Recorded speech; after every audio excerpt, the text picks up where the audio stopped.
High, আমি Titli. Welcome to the 6th episode of আমার বিয়ের ক্রিয়েটিভিটির গল্প।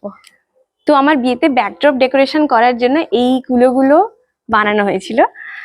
একটা কুলো আমি তোমাদের আজকে দেখাবো।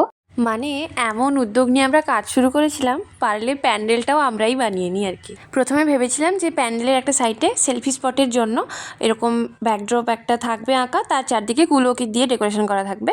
কিন্তু ব্যাকড্রপটা আঁকাই হয়নি সময়ের অভাবে, তাই শুধু কুলো দিয়েই ডেকোরেশনটা করা হয়েছিল। আর এটা হলো বিয়ের আগের দিন রাতে দাদা ভাই আর অপু কাকু মিলে কুলোগুলোকে ঠিকঠাক জায়গায় প্লেস করছিল আর বাকিরা ডিরেকশন দিচ্ছিল।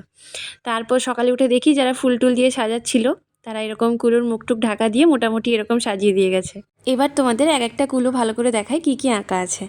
একটাই ছিল এরকম গাঁট ছড়া, তারপর টোপর মুকুট, একটা প্রজাপতি, তবলা সানাই, পান পাতা গাছকৌটো, ঘটের ওপর বর কনের হাত, একটা আলপনার প্রজাপতি, তারপর আবার একটা তবলা সানাই, তারপর শুভ দৃষ্টির একটা মুহূর্ত, বর আর কনে দুটো আলাদা কুলোতে একে অন্যের দিকে তাকিয়ে আছে, তারপর একটাতে প্রদীপ আর তিতলি, মাঝে শুভ বিবাহ লেখা। কুলোগুলো আঁকার সময় তখন আমরা বেশি কলকার ওপর জোর দিইনি, কলকা জাস্ট একটু ছিল সাইডে।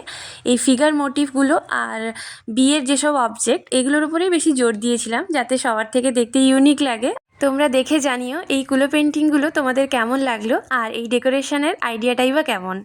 আর এই ব্যাকগ্রাউন্ড ডেকোরেশনের সামনে তোলা কয়েকটা ফটো শেয়ার করলাম।